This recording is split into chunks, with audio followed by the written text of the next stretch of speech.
What's going on, guys? It's GBP baby. Welcome back to another video. I hope everybody's doing well. And yeah, today we had quite a quiet day, just as we anticipated. So this is going to be a very short video purely because nothing's really changed. I do highly suggest, if you haven't watched yesterday's video, go and watch that because it'll give you all the context you need as to what I'm expecting this week. Now, we are going to obviously go through all the charts, but nonetheless, we got daily here. We had a looks like we're about to close lower, completely fine.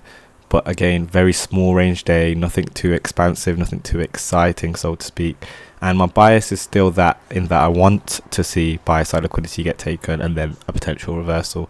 Now, not going to lie, it would be a very simple week if we did simply just make the high and then trade on lower. Don't get me wrong, it can play out like that. But it would be a very simple week, and that's fine. I'm happy for that. But because of how simple that would be for price, especially with CPI on the Wednesday, it wouldn't surprise me in the slightest if there was a little bit more manipulation involved. So if we did see potential lower prices, but there's not really much on the daily that the daily's giving us to play off. We do have a fair value gap right here, which should act as a bullish fair value gap. So if we look at the opening price here on Wednesday the 7th of August, you can see that the opening price is 102.954, and then if we look over here, you'll see that the opening price is 103.092. so there's a gap here, and this is what we call a fair value gap. Now, if we're bullish, price should be able to find support in this. So what I'm going to do is I'm going to delineate the 50% level of that, and this will be the very lowest I'm allowing price to go if I still want to stick with my bias of wanting to see this buy side liquidity get taken first. Again, go and watch yesterday's video if you don't know for more context, because I'm not going to explain everything, but basically what I'm looking to see is price make the high above the buy side liquidity and then displacement to the downside to take out sell stops. And in order to do that, we need to see continued upwards price action at the beginning of the week, that being Monday, Tuesday and into Wednesday, which is why I'm drawing our attention to this fair value gap specifically. One, because it's daily, so it's significant, and then two, because it will give us a level that we're willing to use. So if price goes below this 50% level, I'll probably stay away from the charts and let it trade on lower, because there are relatively equal lows right here. So price may want to come and grab those stops first, and yeah, ultimately we just need to be aware of that. But generally speaking, we're looking for continued support. So let's drop down now to the 4 hour, and you'll see how price just pretty much consolidated today, and you'll see how that gap, it also lines up with this bullish order block, which is what we've traded into once here. And then you can see we're also like hanging and meandering around that right now. And you can also see the 50% level would be what we call mean threshold. So not only is it a fair value gap on the daily, it's also the mean threshold of a bullish order block on the 4 hour, which is again adding support. So these lows, they may get tagged, but generally speaking, we'd like to think that price can continue to press on higher. You can see we just about took out this high today, creating relative equal highs above here and here. Again, more reason as to why price may want to try and sweep up higher. So I'm looking for movement tomorrow, especially on the back of the news. What else did I want to talk about? There was something else. Yeah, look at the volume. So although we've wicked down inside of this range once, twice here, look at where the volume's staying. Volume is respecting it. So it'll be interesting to see how the next 4 hour candle acts. Is it going to continue to respect it? Because so long as we see this, again, I'm happy to remain bullish. As soon as it starts getting heavily bearish, so let's say we drop below the 50% level and it's looking like we're running towards this sell side liquidity target, then at that point I'll probably be looking at this gap to get traded to down here. So we can use this pretty much to secure our potential setups tomorrow. And what do I mean by that? Well, if we trade below that 50% level and we're looking very heavy in price action, and we haven't yet traded into this fair value gap, then it's likely we may be able to look for shorts with long on the pairs to get down here. However, if we remain respectful to this level, as in the 50% level, and we do trade on higher, we can continue with our target of this buy side liquidity. It's as simple as that. So yes, I'm arguing both sides of the markets, which isn't ideal, but on weeks like these, it's not really surprising. And I do have a bias. My bias is that I want to see respect. However, in the case that it doesn't, we know where we can start aiming for and where we could expect a potential turn. Because eventually, I'm expecting the swing higher to get taken. It's just too clean. It's too obvious off a liquidity target for it not to get taken this week. That's how I'm seeing it. Let's drop down to the 1 hour. You'll see I have my daily dividers, and this is what I mean by a quiet Monday. Like, what is this? This is why I don't trade Mondays. don't get me wrong, I did actually, I say I don't trade Mondays. I did get in on a few moves in GBP. That's because GBP is moving mad. I'm not going to talk too much on that. Nonetheless, dollar, you can see consolidation just as we called. So one thing that's really important is being able to anticipate days like this. We need to know when to anticipate consolidations, and that's what we managed to do. So now the daily high is a significant swing high. Why? Because it's a daily high. Simple as that. Buy side liquidity, and then the low as well. And remember, I'm saying I'm happy for price to come down into this range, but I would like to think that it could find a reversal. What you'll find is that there's a small fair value gap here on the hourly between this high and this low that hasn't been traded into. So once price gets down into this, if it does, I'll be watching very closely to see if it reverses out of it. If it does, and it's at the right time of day, then it's likely that there'll be a potential long setups on Tuesday for dollar to then run for Monday's high and potentially towards our buy side target up here, and then in line with potential shorting opportunities on pairs. So that is my ideal. My ideal day tomorrow will do this. It will trade down and then trade on higher. That will be my ideal day. But you know, CPI week, you can't really get too comfortable. But generally speaking, that's how I'm looking. And then after that, then we can start thinking about the reversal for the week. So that's going to be everything on dollar. Let's go to the 15 minute. Again, you can see heavy consolidation, but like I said, we have a fair value gap here, which is also lined up with a breaker on the 15 minute. Low, high, lower, low, break to the upside. We haven't traded into this breaker, which is interesting. Another reason why price is permitted to come down there and offer a potential discount to then trade on higher, assuming it wants to do that, and that's what we want to see. So that's how I'm looking at dollar. Again, watch yesterday's video if you haven't watched it yet, because it will make so much more sense. Let's go to GBP USD. We'll go to the daily, and if you recall, I did want to see pound trade lower before trading higher and later in the week. You'll see we had another up close day for pound, not a problem, and you can see that we ran up into this level right here. Now, if we're expecting a trade higher on dollar, we want to see if we're expecting a trade higher on dollar, we want to see can pound reach lower now.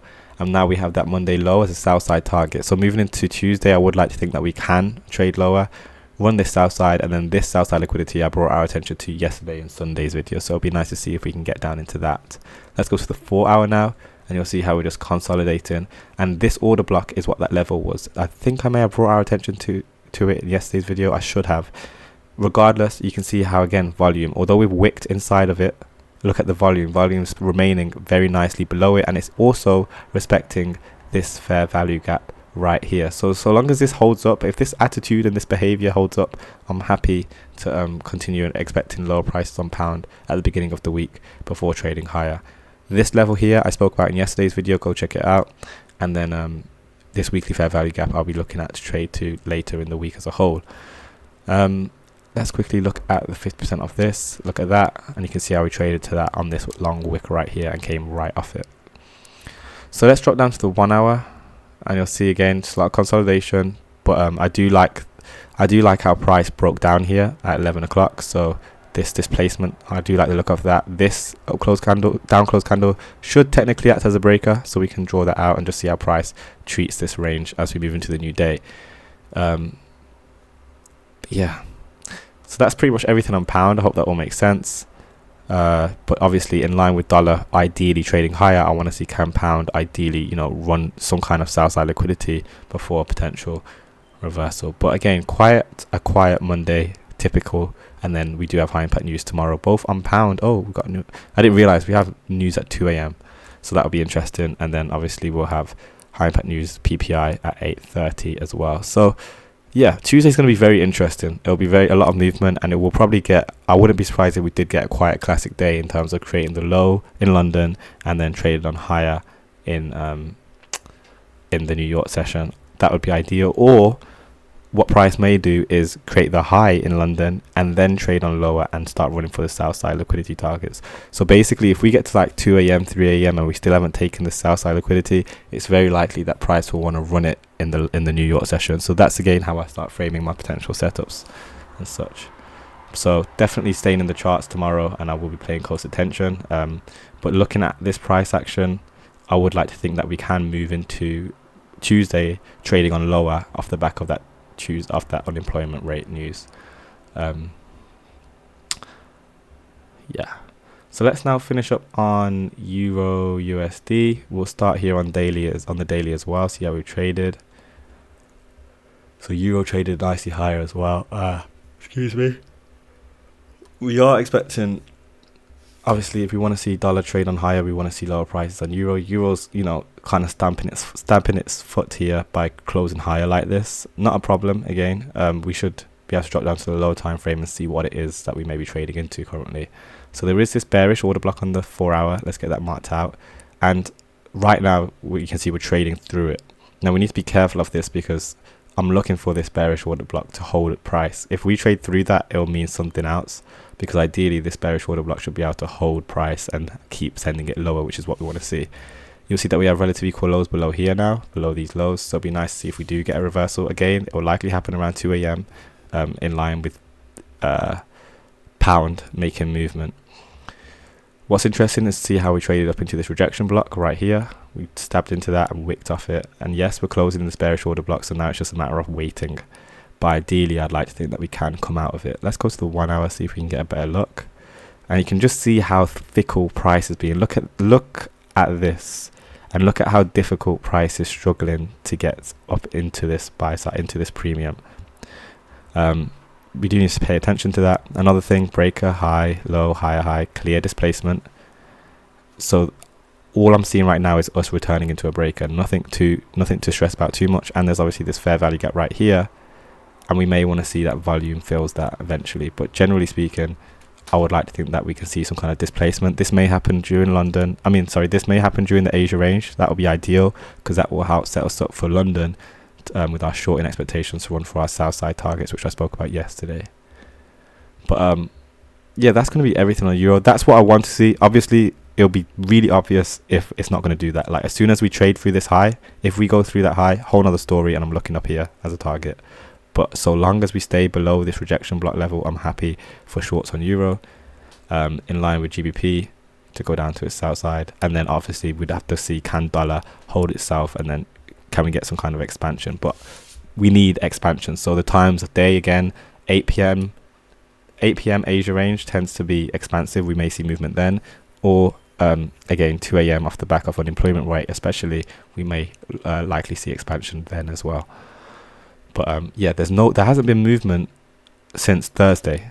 And what do I mean by movement? Large candles like this. I'm waiting for displacement. So all of this is just pure consolidation. So trading in these environments isn't ideal. That's why I'm waiting specifically for large expansions like this. And these expansions come off the back of news, which is why we need to know when our news is, like here, for example.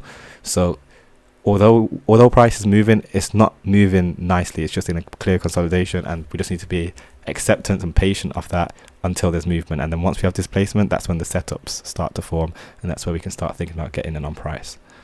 So I hope that all makes sense, guys. Make sure to drop a like, drop a comment, smash subscribe, watch yesterday's video if you haven't already. It'll make a lot more sense, and I'll catch you tomorrow. Peace.